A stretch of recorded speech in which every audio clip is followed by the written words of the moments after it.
Sa ating ministry. Welcome po natin. Ayan, of course, ang ating kaagapay ngayong umaga. Ayan, bisita natin sa Patok na Negosyo. Siya ay nasa larangan ng international and local training. And of course, entrepreneur din siya at image consultant.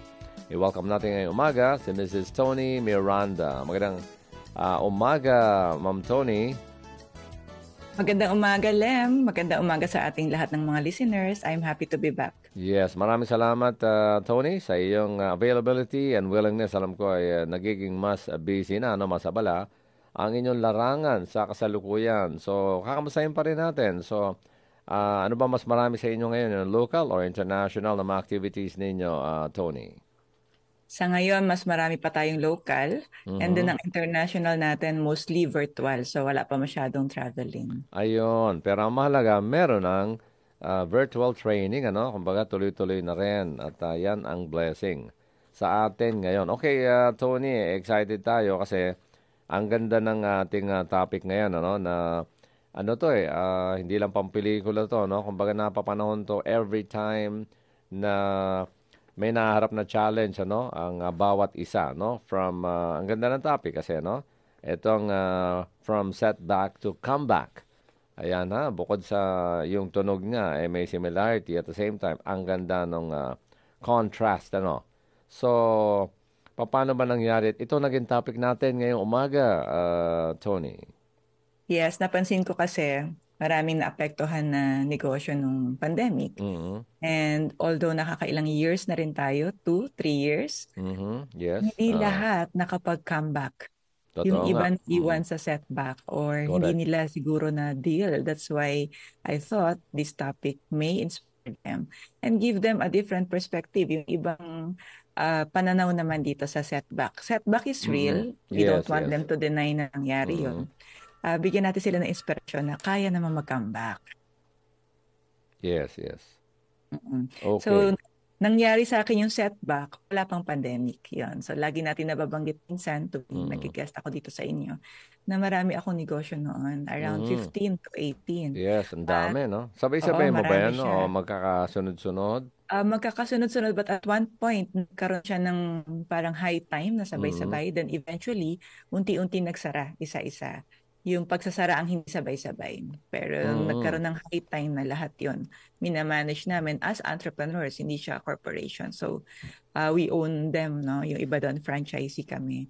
And nangyari siya prior to pandemic, which means we felt also back then na kami ba may problema? Kasi pag yung season mo hindi pareho sa season ng ibang kasabay mong negosyante, you will feel bad, no? Na parang, bakit sila nag-okay, no? Ba't biglang sa akin nagsara yung negosyo? Correct. Parang sa iba, parang napakadali, Siyempre, hindi naman natin alam ang detalye. Normally, pa nag-observe tayo sa ibang tao, lalo mga negosyante, gusto rin nating mas umasenso, ay parang madali lang sa buhay nila, madali lang mga pangyayari.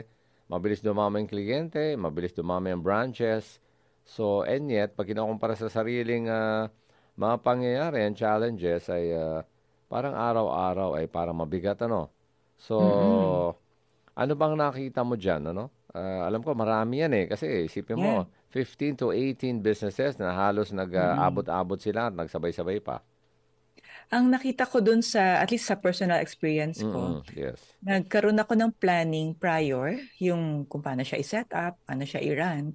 Ang hindi ko na-prepare is yung proactive planning to threats. Kasi, di ba may mga standard strategic planning, yung SWOT, yung strengths, weakness, opportunities, and threats. And ginawa ko naman siya. Ang hindi ko nakita is ano dapat ang mindset ko tungkol sa threats? Totoo ba yan? Mangyayari ba yan? Kailangan magplanuhan ngayon na? At sino ba yung kapartner ko in addressing this? Ako lang ba? Kaya ko bang gawin lahat? Yun ang hindi ko napagplanuhan, yung alamin at kilalanin lalo yung sarili ko, ano yung kapasidad ko. Ang nangyari noon is naniwala lang ako na kaya kong gawin lahat. So, yung threats, hindi masyado nag-sink in. So, ngayon, we will give them some tips na what if ganun din ang nangyari sa kanila? Merong mga hindi na nagawa kasi mabilis yung pangyayari, biglang may gumaya ng negosyo mo or may mga outside force na beyond your control. What to do now kung talaga nag-setback na? Yes, yes. So yun.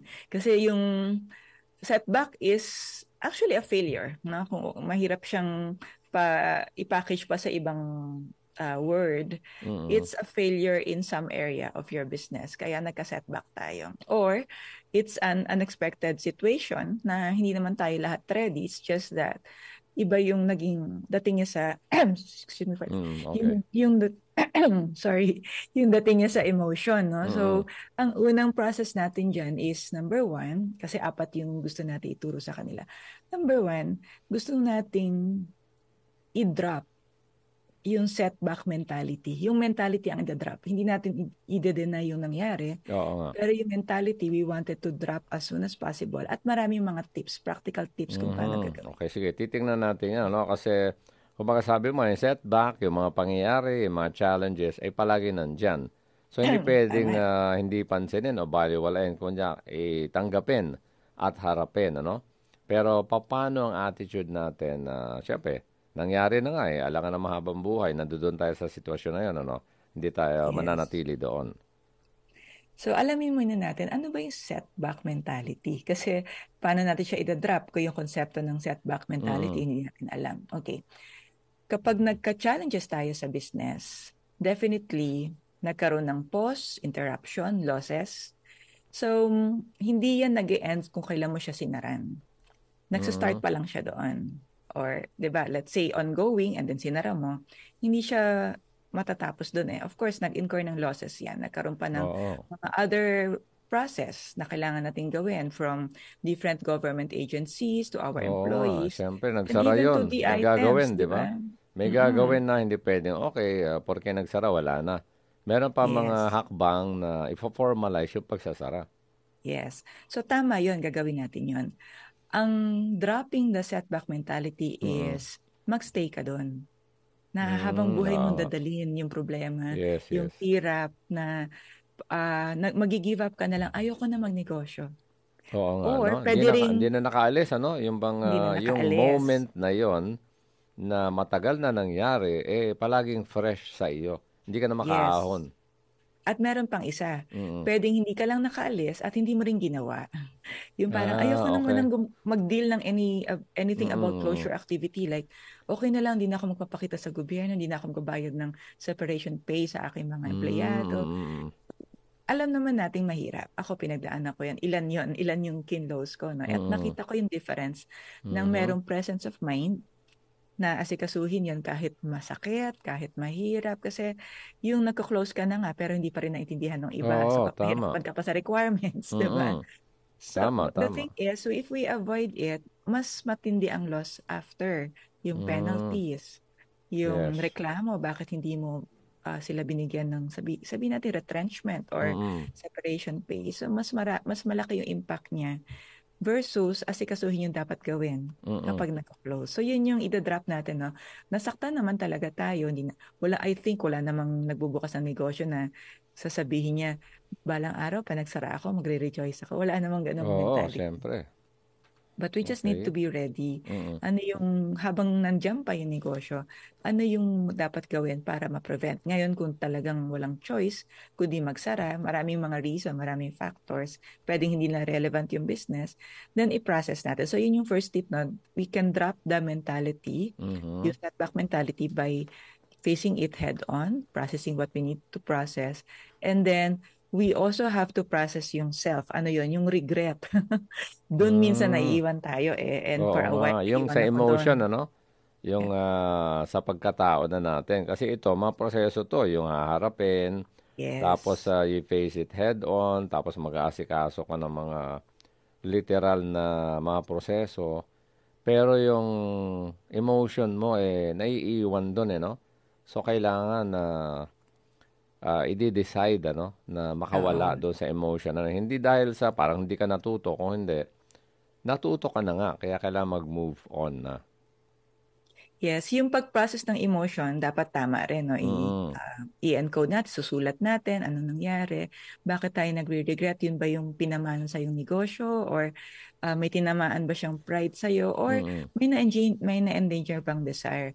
Ang wag nating gagawin is to handle the regret with an immediate replacement of business just because we wanted to get rid of regret.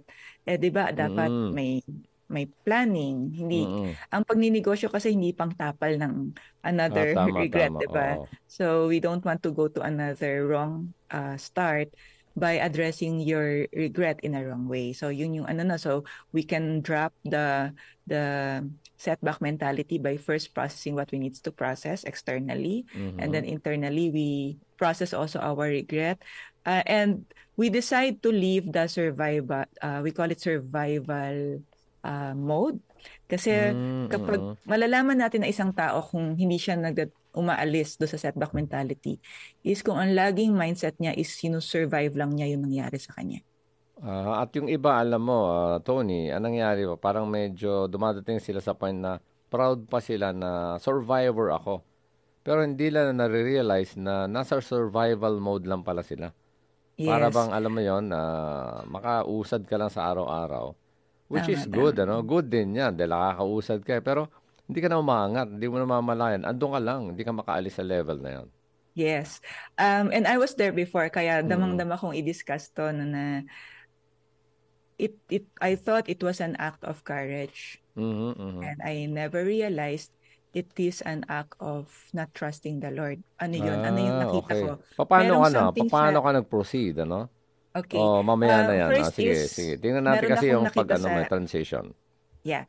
Meron ako nakita sa word na I think it's in Corinthians or something like, what God has planned for people who love Him is more than eyes have seen or ears have heard. So, nagre-rely ako doon sa survival mode ko based on what I see and what I hear. So, level ko.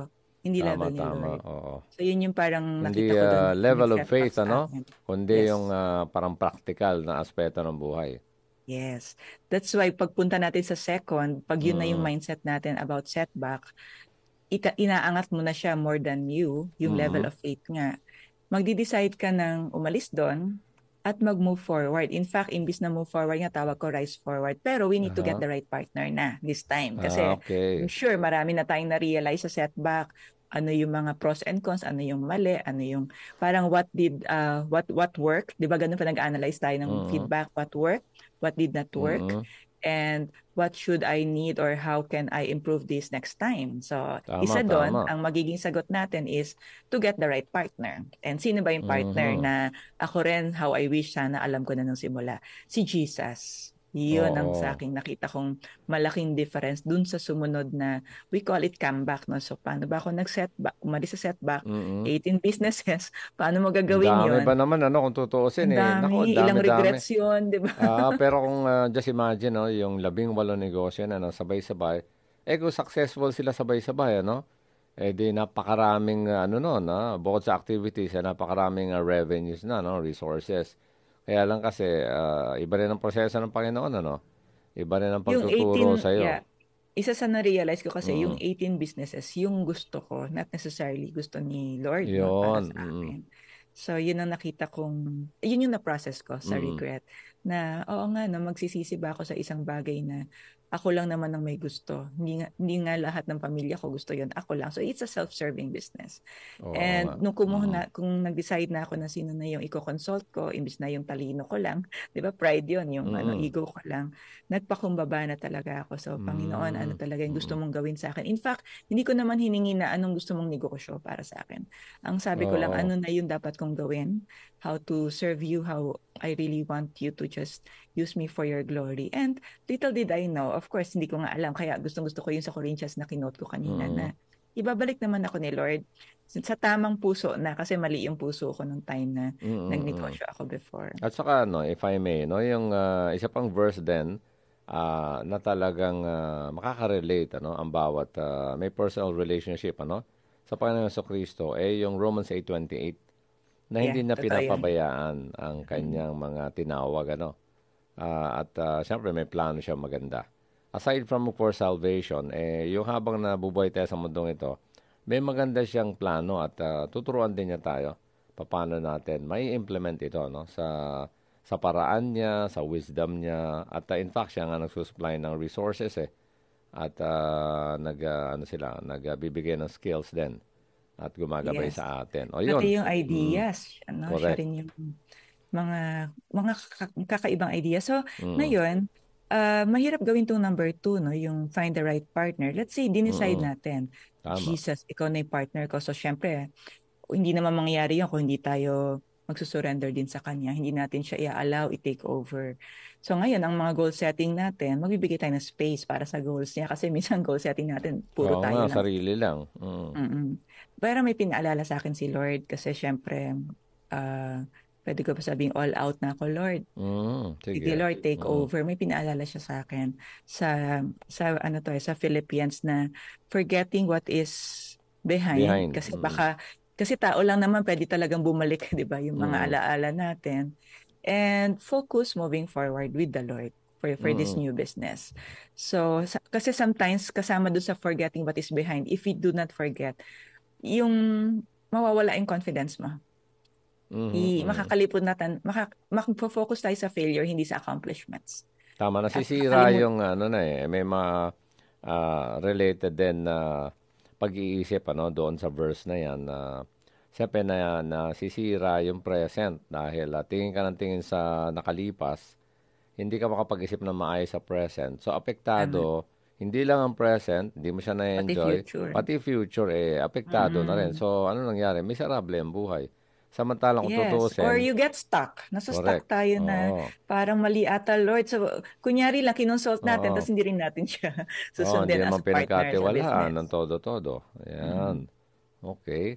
Sige. So, remember, naging partner na tayo kay Jesus, ipapaalala natin kung sino tayo sa Kanya, ipapaalala niya yung talents natin na unique sa atin, at ipapaalala niya na kung sino ang tamang source of confidence. So, punta na tayo sa step sa 3, no? Yung parang third way how to do this setback to comeback is to somehow regain or remember. Kasi hindi naman nawala remember your identity in Christ, your confidence and talent. Kasama kasi yan sa pagninegosyo. Hindi lang to puro lang smile or sabihin nating connection, hindi. Yung identity mo, ang isang pinaka-important na component ng negosyo, yung talento mo. Kasi pag alam mo yun, pag clear or you have clarity, pipiliin mo rin kung ano yung negosyo na angkop or magmamatch dun sa talent mo. Kasi mahirap magnegosyo ng hindi siya aligned sa talent mo. Tama. Sa mga Mahirap naging iasa experience. sa iba, no? Na sabi ng iba, you can delegate, you can hire. Pero mahirap yun pag hindi mo alam yung paraan, no? Paano ginagawa ng iba. Yan, kahit na empleyado mo sila. So, kailangan alam mo rin bilang may-ari, no? Bilang entrepreneur. So, dapat alam mo talaga ang lahat-lahat. Hindi pwedeng parang optional lang siya. Kailangan yun talaga ang reality. Otherwise, later on, baka magka-problema, no? At you will regret it kasi mas may losses ang mangyari. So anong dito, parang pinaka-tip, no? Make sure that you have self-mastery of the all angles of your business, and then afterwards leadership na ipapasok. That's the time you can delegate. Yes, importante tama. na nagde-delegate ka dahil na ituturo mo, na papakita mo sa kanila yung magta-trust ka dahil gusto mo ring umangat sila. Hindi yung mag-a-assign ka lang, sige, kayo na bahala dyan. Narinig ko kasi basta meron kang taong magagaling at may isang mayaman na owner, okay na yon. Okay naman, sometimes we hear that actually sa iba. It's just that iba pa rin yung konsepto kasi the reason why you created that business is not just for that, no? Yung dahil may makukuha kang magaling na tao. Ikaw muna yung dahilan, ikaw yung puso, sabi nga nila, ikaw yung brand, ikaw yung heart of the business. And then grow and develop people who will have the same heart and who can help you. Tama yun. At saka syempre, yung nadidinig naman natin, syempre na tips, na halimbawa, okay, yan, merong resources, tapos mag-hire ka lang ng mga tao magagaling, and then papabayaan mo na sila. No? Madali lang sabihin yun. Pero ang reality, it's not as simple as that. Dahil katulad ng sinabi mo, yung nag-umpisa na may-ari, ay malamang siya ang lahat-lahat doon. Kumbaga, siya ang puso, alam niya lahat. Pero, pag dumating na yung time na lumalakas na yung business, doon na, katulad sinabi mo na self-mastery na, kailangan na mag-delegate kasi for expansion na. Dahil Yes. limited lang ang kayang gawin ng isang kahit na magaling na tao, limited lang ang kaya niyang gawin. So para mas lumaki pa ang business, doon na mag-uumpisa ng delegation. Ano? Eventually, syempre, kung kailan na mas malaki pang pondo, hihiram na rin ng pondo o produce na rin ng additional funds. Ano? Kung talagang tuloy-tuloy na ang paglago ng business. Tama. And dahil kapartner natin si Jesus, moment to moment, siya rin yung magbibigay ng guidance na sino yung taong kukunin mo, ano yung kailangan gawin para mag-expand, or wag muna, next year na lang. Hindi tayo magre-rely sa previous success. Ito kasi nakita ko talaga sa importance of living in the Spirit. Yung previous success natin, guarantee yung future kumbaga success, no? Yung mga susunod na battles natin. So maybe may alam tayo mga best practices before, sabi nating tried and tested process. Yes. But it may not always be applicable sa lahat. It can be for a while or Tama. for a certain area, but not all. That's why dito papasok yung divine natin and Lord. Ito yung alam ko. But I don't want to lean on my own understanding. Ipe-present ko sa'yo and then show me the path kasi partner tayo dito. Yun ang wala ako noon na meron na ako ngayon, Lem. Kaya Yun. ang ganda lang ng Malaking bagay negosyo. yun. Oo. Malaki talaga ang difference. Kasi, siyempre, bukod sa hindsight, yung karanasan, yung natutunan mo dahil sa mga pagkakamali in the past, malaking bagay yan. Pero kung wala kang pagtitiwala, walang dependence, hindi ka umaasa sa Diyos, siyempre, malamang failure ulit yan, Maaring mababawasan yung bigat ng failure o yung sakit ng failure.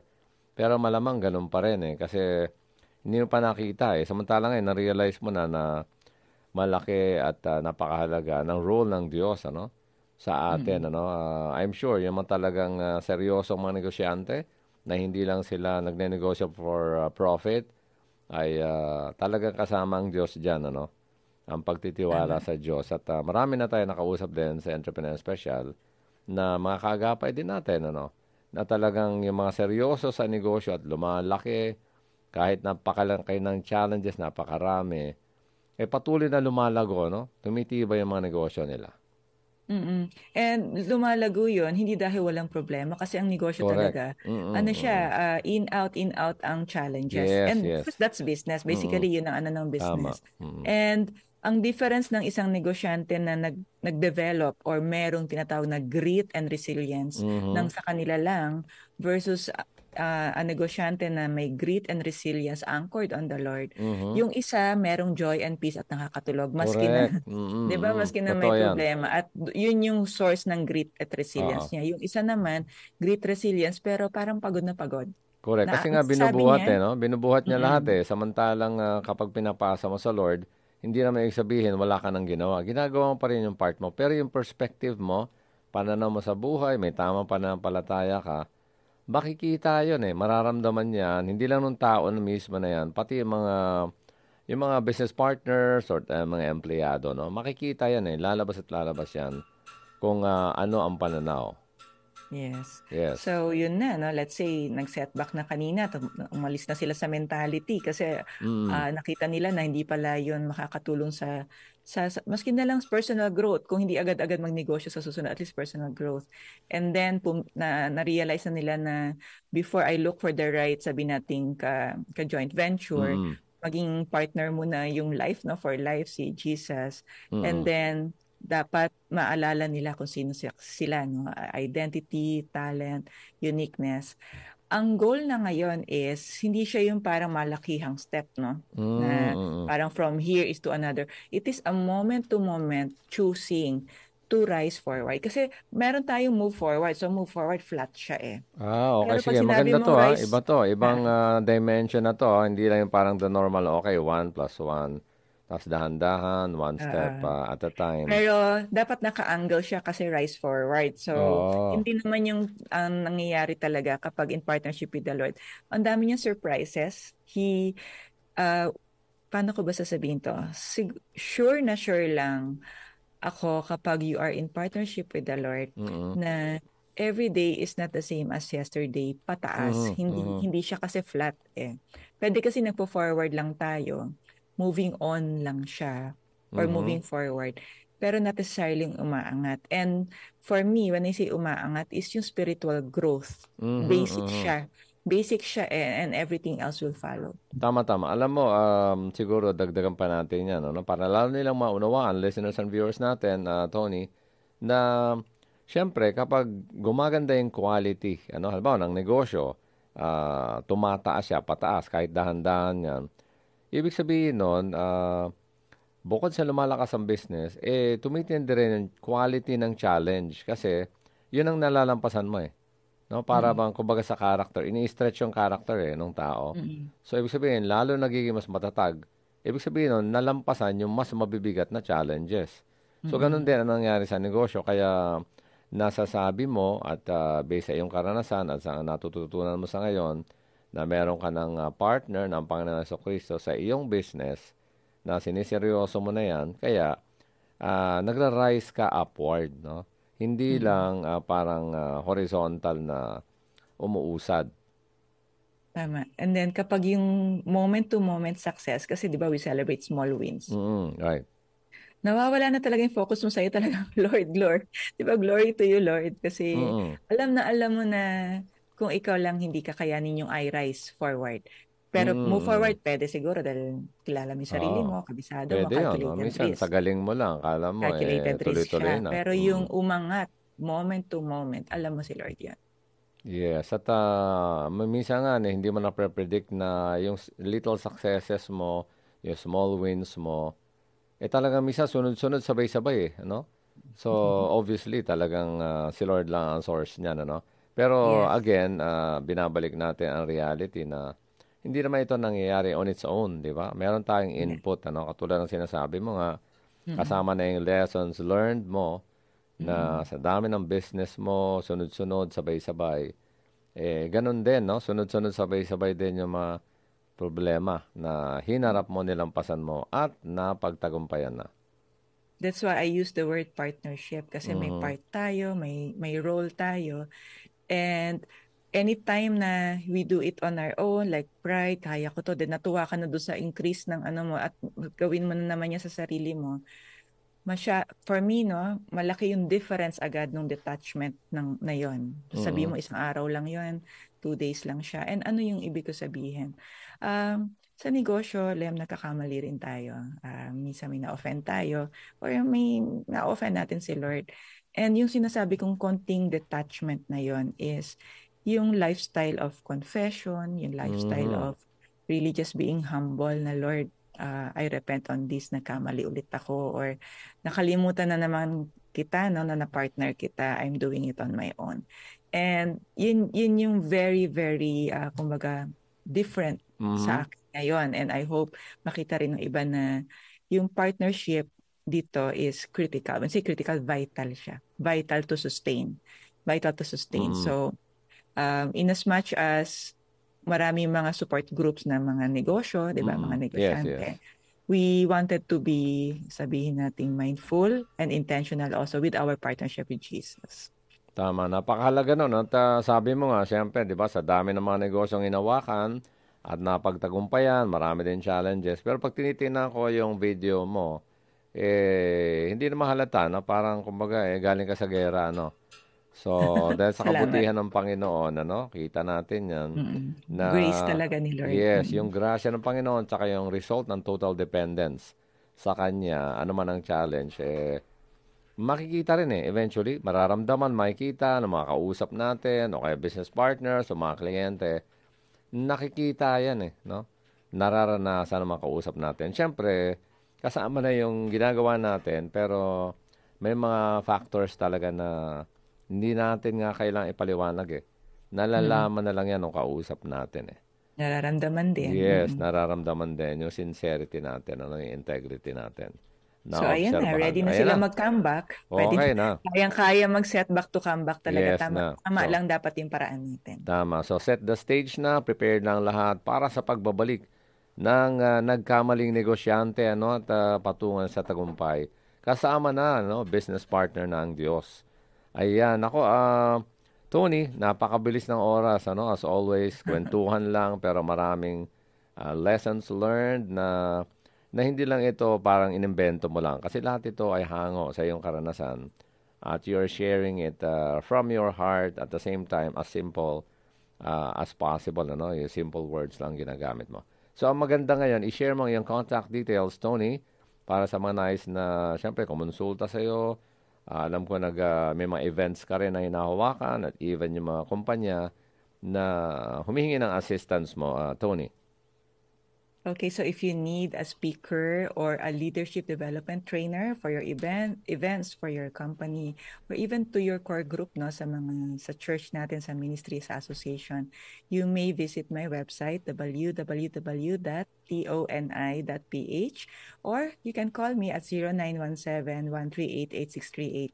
Nasa Facebook din po ako, Facebook, YouTube, Instagram, and TikTok.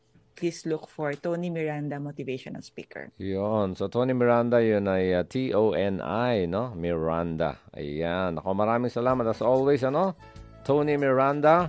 At sa kanilang mga concerns na may kinalaman sa training and motivation, tsaka mga team building, ganyan, na activities.